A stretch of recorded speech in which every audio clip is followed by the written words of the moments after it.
Pagi ini Roh Kudus mengingatkan saya untuk senantiasa memperkatakan firman sebagai jati diri saya di dalam Tuhan.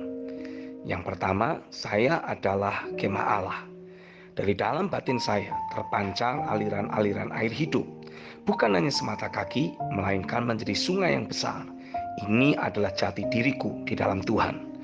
Ketika saya memperkatakan hal tersebut berulang-ulang, maka seketika itu juga aliran air hidup dalam batin saya meluap dengan deras. Di sini saya semakin belajar bahwa betapa penting kita bisa melihat firman sebagai jati diri kita di dalam Tuhan. Dengan demikian kita tidak mudah ditarik oleh musuh berfokus pada kelemahan, hal-hal lahiriah, dan berbagai kemanusiawian lainnya.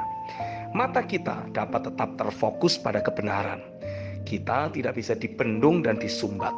Aliran air hidup dalam batin kita akan senantiasa memancar dengan deras. Yang kedua, aku adalah pribadi yang telah mati terhadap dosa dan hidup hanya bagi Tuhan. Berbagai kehidupan yang tidak cocok, yang tidak akurat, sesungguhnya bukan lagi kehidupan saya.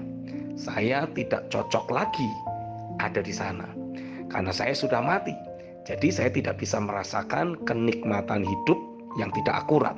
Saya juga tidak bisa merasakan kemilau dunia yang ada. Dan saya tidak bisa lagi digoda untuk melakukan dosa. Orang mati tidak akan meresponi apapun yang berasal dari dosa, dari iblis ataupun maut. Lawan dari ketidakakuratan adalah membangun kehidupan yang akurat. Jadi ini adalah jati diri saya.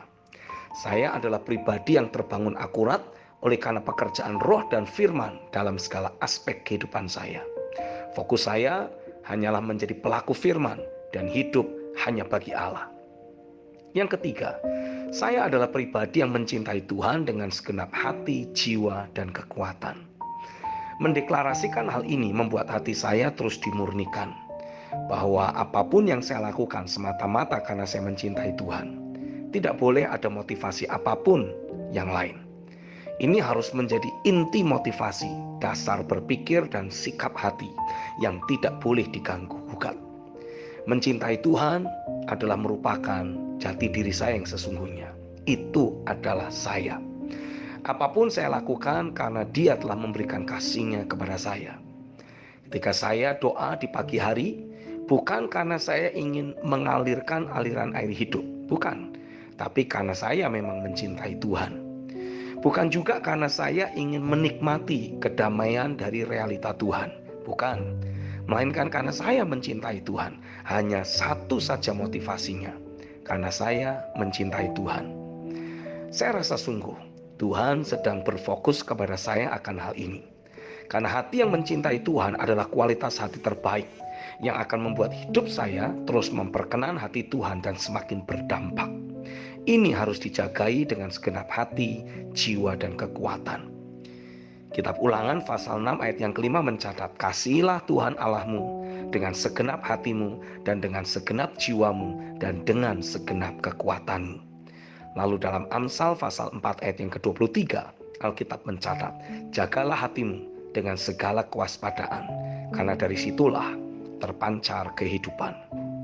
Level hati yang mencintai Tuhan sedang terus meningkat. Dan hati inilah kehidupan yang akurat, memperkenan Tuhan, dan berdampak segera dimulai.